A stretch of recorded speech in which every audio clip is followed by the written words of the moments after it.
Tes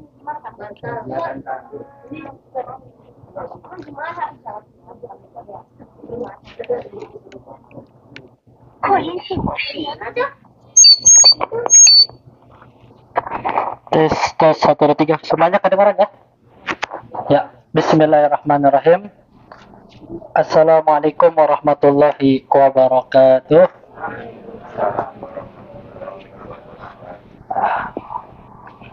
Alhamdulillah, hamdan katsiran tayyiban mubarakan fih, kama yuhibbu rabbuna wa yardah. Asyhadu an la ilaha illallah wahdahu la syarikalah wa asyhadu anna Muhammadan abduhu wa rasuluhu amma ba'du. Semuanya sudah pada kenyang ya, alhamdulillah. Ada yang masih lapar? Tinggal ngantuknya aja ya. Udah mau ngantuk suruh kajian lagi nih. Aduh. Ya para jemaah yang dimuliakan Allah Subhanahu wa taala, sesi terakhir kita ya dalam kajian kita di tempat peristirahatan ini ada mungkin beberapa hal ya sebagai lanjutan dari apa yang kita sampaikan ketika di bis tadi ya. Jadi para jamaah yang dimuliakan Allah Subhanahu wa taala, merupakan kenikmatan yang Allah berikan kepada kita, merupakan karunia yang Allah berikan kepada kita, di mana kita telah menyelesaikan ibadah umrah ya. Akan tetapi yang jadi pertanyaan bagi kita, kira-kira seberapa besar kepercayaan kita, seberapa besar percaya diri kita ibadah umrah yang kita kerjakan ini diterima oleh Allah ya. Tentunya kita semua berharap ya, dan menginginkan kalau ibadah umrah kita ini diterima oleh Allah, jadi umrah yang mabrur ya. Dosa-dosa kita semuanya diampuni oleh Allah Subhanahu wa ta'ala. Tapi coba ya kita bertanya kepada diri kita masing-masing, apakah benar-benar ibadah umrah kita ini yang kita jalankan itu diterima oleh Allah? Karena sebagai seorang muslim ya, seorang mukmin, di antara ciri mereka ketika mereka selesai melaksanakan ibadah itu ada kekhawatiran di dalam hatinya. Kalau ibadah yang dia kerjakan tidak diterima oleh Allah. Ya. Dalam surat Al-Mu'minun ya, ketika Allah Subhanahu wa taala menyebutkan tentang ciri-ciri orang yang beriman apa saja. Qad aflahal mu'minun alladzina hum fi salatihim khashi'un walladzina hum 'anil lagwi mu'ridun. Sampai ya dalam satu ayat sekitar 1 lembar 2 lembaran ya, di antara ciri mereka yang Allah Subhanahu wa taala sebutkan, walladzina yu'tuna ma atau wa qulubuhum wajilah ya. Di antara ciri orang yang beriman itu, kata Allah Subhanahu wa taala, yakni orang-orang yang Allah berikan kepada mereka karunia. Ya. Allah berikan kepada mereka kenikmatan. Kemudian hati-hati mereka tersebut takut. Ya. Jadi merupakan ciri orang yang beriman, yaitu hatinya takut kepada Allah. Aisyah radhiyallahu taala anha itu pernah bertanya kepada Rasulullah tentang ayat yang mulia ini. Wahai Rasulullah, apakah yang dimaksud dengan ayat yang mulia ini mereka yang bermaksiat kepada Allah, mereka yang berzina, mereka yang minum khamar, mereka yang bermaksiat kepada Allah ya, hati-hati mereka takut akan azab Allah. Apakah itu yang dimaksud dengan ayat ini ya Rasulullah? Kata Rasulullah, la ya binta Siddiqah. Tidak wahai binti Siddiqah, yaitu Aisyah. Tidak wahai Aisyah. bahwasanya yang dimaksud dengan ayat ini bukan mereka-mereka yang bermaksiat kepada Allah. Ya, bukan mereka-mereka yang ketika maksiat mereka takut kepada Allah. Tapi yang dimaksud dengan ayat ini, ya yang Allah sebutkan tentang ciri-ciri orang yang beriman, mereka ketika selesai menjalankan ibadah kepada Allah, hati-hati mereka takut kalau ibadah yang mereka kerjakan tidak diterima oleh Allah. Ya, ini ciri orang yang beriman. Ya. Jadi bukan merupakan ciri orang yang beriman PD-nya luar biasa. Bukan merupakan ciri orang yang beriman ketika menjalankan ibadah, wah, seolah-olah dia penghuni surga. Seolah-olah dia pemegang kunci surga. Seolah-olah dialah yang di atas segala-galanya lah. Ya. Tidak. Ya. Allah Subhanahu wa taala memerintahkan kepada kita untuk beribadah kepadanya dalam rangka agar kita ini tunduk jauh dari yang namanya kesombongan. Ya. Kalau kita masih beribadah kepada Allah Subhanahu wa taala di dalam hati kita masih ada rasa sombong. Gue udah menjalankan ibadah umrah. Saya sudah menjalankan panggilan Allah Subhanahu wa taala nih, ya. Kemudian jalan petatang petenteng. Ya. Jangan seperti itu. Ya, ingat ya, Bapak Ibu, kisah tentang iblis. Ya, iblis itu dahulu apa sih? Iblis itu makhluk Allah yang dahulu dikenal akan ketaatannya di penduduk langit. Ya. Jadi iblis itu, Bapak Ibu bisa lihat di dalam tafsir Ibnu Katsir ketika beliau mentafsirkan firman Allah, wa idz qala rabbuka lil malaikati inni ja'ilun fil ardi khalifah. Beliau membawakan suatu riwayat, ya, yang menjelaskan tentang asal usul iblis, kenapa menjadi manusia terlaknat. Iblis itu, Bapak Ibu yang dimuliakan Allah Subhanahu wa taala, itu dahulu merupakan makhluk Allah, ya, yang dikenal di kalangan para malaikat yang mempunyai ibadahnya luar biasa. Sampai-sampai, ya, iblis ini disejajarkan dengan malaikat. Ya. Saking taatnya kepada Allah Subhanahu wa taala. Tapi Allah Subhanahu wa taala Maha tahu, ya, apa yang ada pada diri iblis tersebut. Di mana iblis tersebut ketika menjalankan ibadah kepada Allah Subhanahu wa taala ada kesombongan di dalam hatinya. Hingga akhirnya Allah Subhanahu wa taala pun menciptakan bapak kita. Bapak kita siapa? Ya, bukan kera ya. Ya, bukan sebagaimana dikatakan teori Darwin. Manusia ini merupakan evolusi dari monyet, dari kera. Enggak, tapi kita sebagai kaum muslimin yakin bahwasanya kita ini keturunan Nabi Adam. Akhirnya Allah Subhanahu wa taala pun menguji iblis. Dengan apa? Diciptakan bapak kita, Adam. Ketika Allah Subhanahu wa taala menciptakan Adam, Allah Subhanahu wa taala memerintahkan kepada malaikat dan kepada para penduduk langit untuk apa? Untuk sujud kepada Adam. Dan semua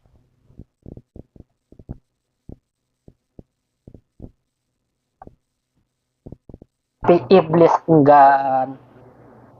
Barulah dari sini ketahuan bahwasanya iblis selama ini menjalankan ibadah itu di atas kesombongan, di atas kecongkakan, seperti itu.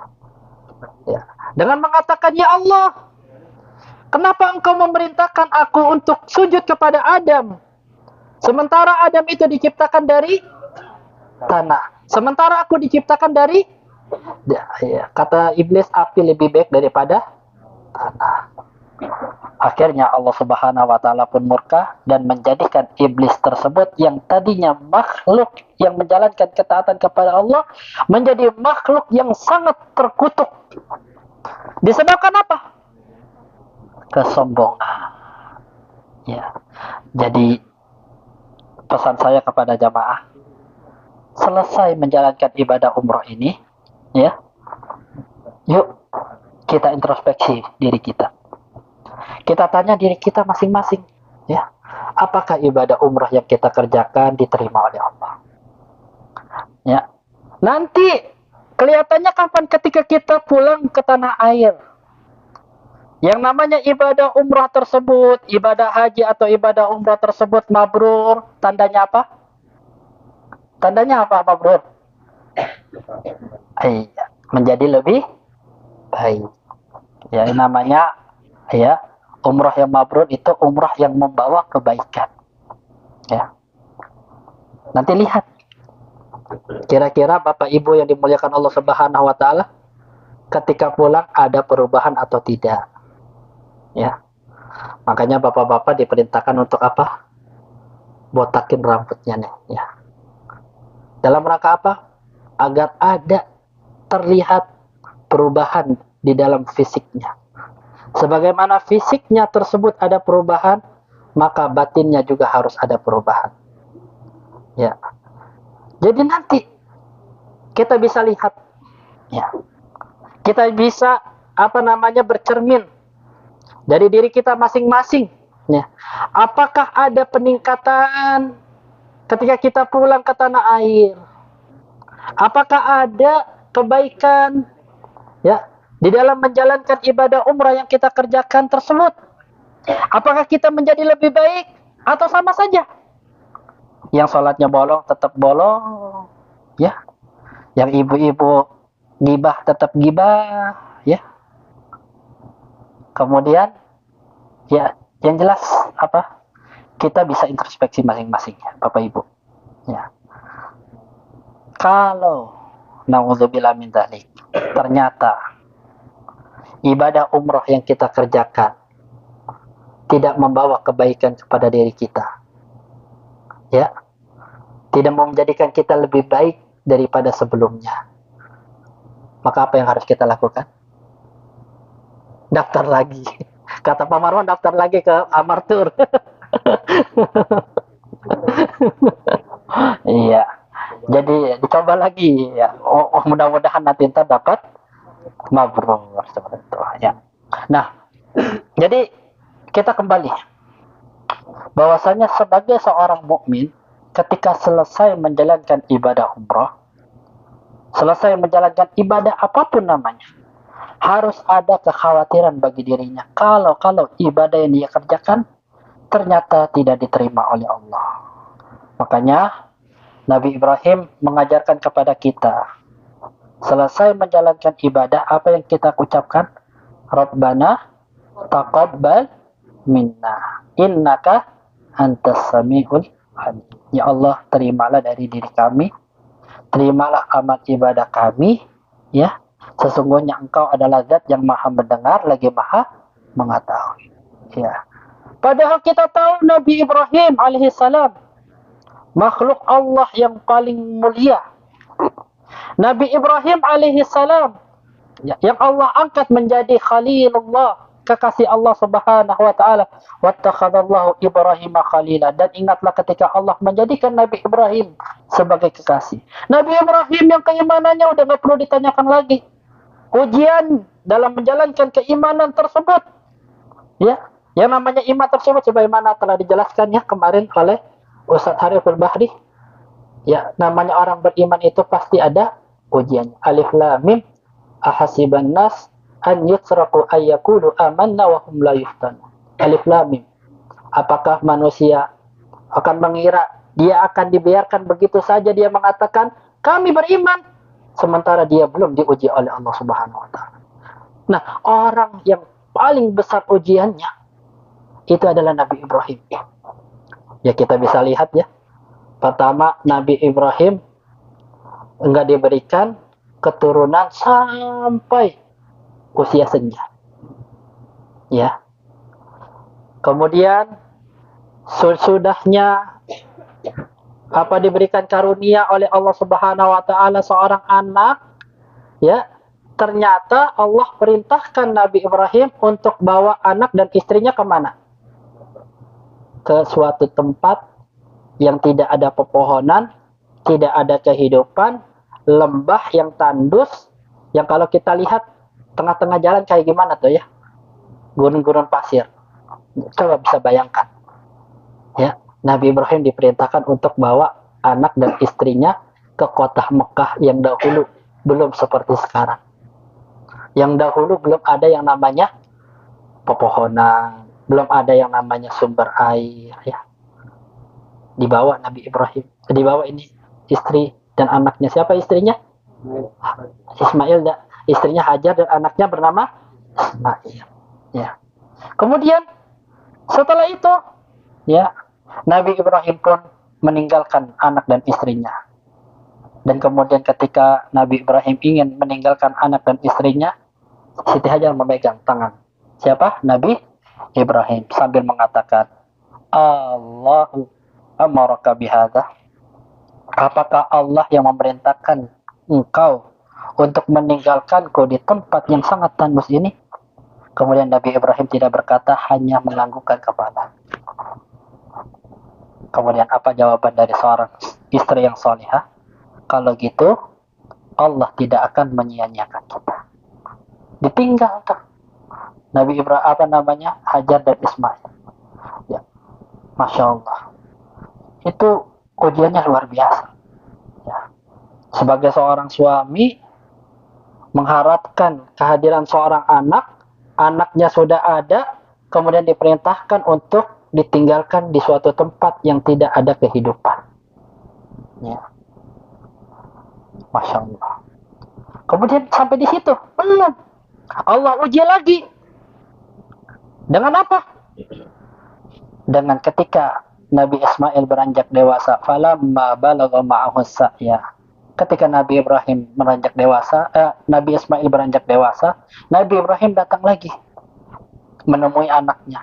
Ketika datang menemui anaknya, tiba-tiba Allah perintahkan Nabi Ismail untuk disembelih. Falamma balagha ma'ahu sa'ya. Qal, ketika Nabi Ismail tersebut beranjak dewasa, ya, Nabi Ibrahim berkata, ya bunayya, wahai anakku, inni ara fil manam, sesungguhnya aku melihat di dalam mimpiku, anni azbahuk, aku ini mau menyembelihmu. Fanzur madza tara, kira-kira apa pendapatmu wahai anakku? Lihat didikan dari seorang ayah yang begitu penyabar, didikan dari seorang ibu yang begitu penyabar.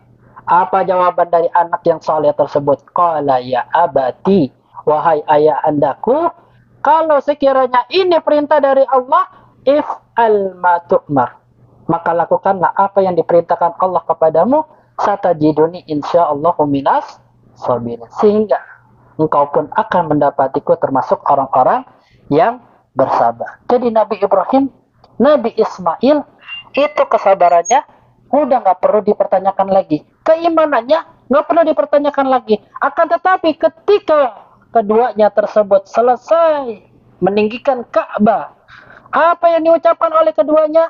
Rabbana taqabbal minna innaka antas samiul alim.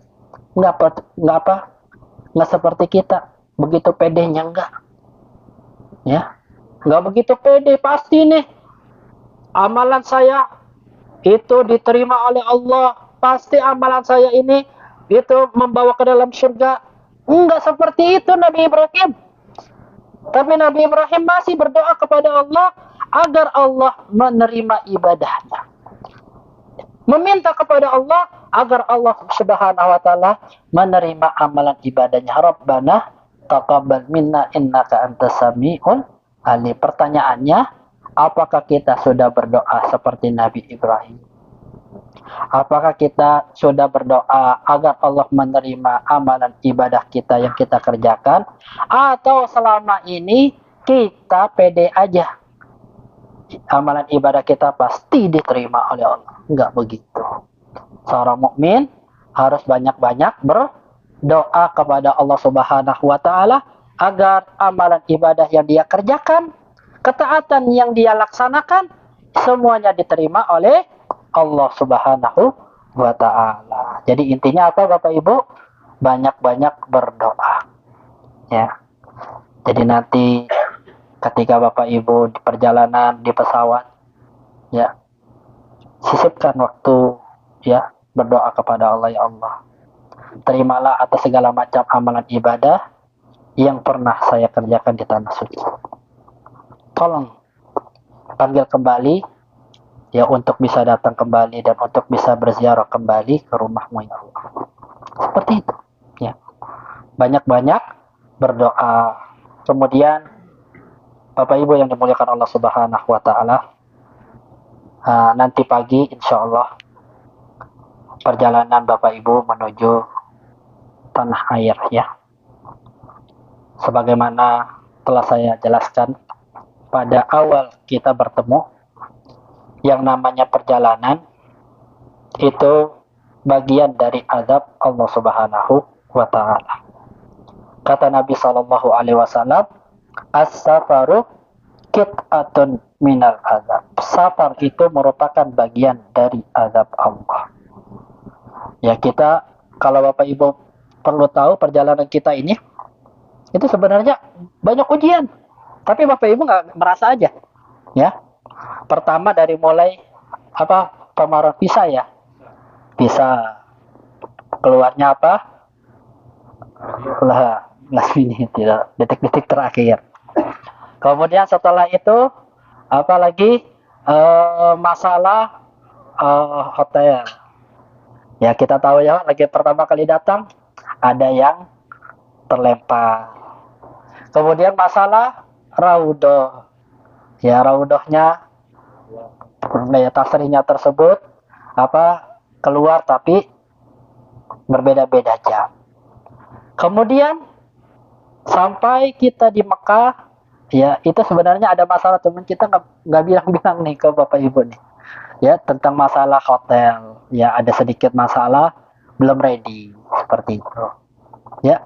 Dan nanti, ya, Bapak Ibu ini belum selesai, perjalanan Bapak Ibu masih ada sampai nanti ke tanah air, sampai nanti berkumpul kembali bersama keluarga. Maka ya saya nasihatkan, mungkin untuk saya pribadi mungkin, dan juga kepada para jamaah, tanamkan kesabaran di dalam perjalanan. Apapun yang terjadi, ya jangan luapkan kemarahan kepada Pak Marwan. Ya. Jadi istilahnya Pak Marwan selaku tour leader, ya kerjasama. Insya Allah beliau akan memberikan apa yang terbaik untuk para jamaah. Ya, sekarang ini masya Allah ya, ya kita jadwalnya pagi, alhamdulillah dicarikan tempat istirahat untuk jamaah. Sekiranya ya, walaupun ala kadarnya, tapi yang penting bisa istirahat terlebih dahulu, bisa makan malam terlebih dahulu ya. Bahkan tadi ada beberapa yang pernah sama saya, Pak Arif ya, dan keluarganya, masya Allah. Jadi ya begitulah ya yang namanya perjalanan, begitulah yang namanya kehidupan. Ya, perjalanan ibadah umroh yang kita kerjakan ini, itu banyak sekali pelajaran yang bisa kita ambil Bapak Ibu. Ya, pelajaran dalam masalah akidah, ya, pelajaran dalam masalah kesabaran, ya, pelajaran di dalam masalah apalagi adab, ya, perjalanan, ya, dalam masalah banyak sekali, ya, pelajaran-pelajaran yang bisa kita ambil, kita petik di dalam ibadah umrah perjalanan kita kali ini. Maka hendaknya jadikan yuk perjalanan ibadah umrah Bapak Ibu yang telah kita sama-sama kerjakan sebagai suatu bekal agar kita ini bisa menjadi insan yang lebih baik, ya, bisa menjadi insan yang penyabar, yang tadinya mungkin kita kurang sabar, ya, yang tadinya kita mungkin pemarah. Alhamdulillah, ya, ibadah umrah yang kita kerjakan ini, yang telah kita kerjakan, itu mengajarkan kita untuk banyak terus bersabar, ya. Ini ibadah umrah baru, belum ibadah haji, ya. Nanti kalau ibadah haji itu beda kelasnya lagi, udah naik kelas lagi nanti, ntar ya ujiannya lebih berat lagi, ya. Secara umum alhamdulillah, ya, semua yang kita kerjakan, ya, agenda-agenda dari travel, alhamdulillah telah terlaksana, ya, telah kita kerjakan bersama-sama, ya. Maka sekali lagi saya ucapkan jazakumullah khairan kepada para jamaah atas kepercayaannya di dalam memilih travel Amar Tour ini. Semoga di lain kesempatan ya kita bisa bertemu lagi di tanah suci, kita bisa berjumpa lagi, kita bisa umroh lagi bersama Amar Tour. Siapa kita? Amar Tour. Ya. Ya para jamaah, mungkin ini saja yang bisa kita sampaikan untuk season terakhir, ya. Jadi sekali lagi saya mewakili Travel Amar Tour banyak-banyak memohon minta maaf kepada para jamaah, mungkin selama pelayanan ya ada hal-hal yang tidak berkenan, pelayanan-pelayanannya kurang memuaskan, ya. Semoga kita saling memaafkan, ya. Allah Subhanahu wa taala mengampuni dosa kita. Ya, semoga Allah Subhanahu wa taala menjadikan ibadah umrah kita ini umrah yang mabrur, ya. Dosa-dosa kita semuanya diampuni oleh Allah Subhanahu wa taala. Kayaknya nggak perlu tanya jawab ya. Ya, sudah mulai. Nah, udah mau pindah alam ini kayaknya. Iya. Apa ada yang udah pindah alam ini? Ibu Warsi ini udah kemana nih? Arwahnya udah ke Solo kayaknya. Iya. Kekenyangan mungkin ya. Ya kita tutup saja acara kita kali ini dengan doa kafaratul majlis. Subhanaka Allahumma bihamdika asyhadu an la ilaha illa anta astaghfiruka wa atubu ilaik. Assalamualaikum warahmatullahi wabarakatuh. Ya, silakan ambil posisi ya, yang mau tidur. Nanti jam 2 insya Allah dibangunin.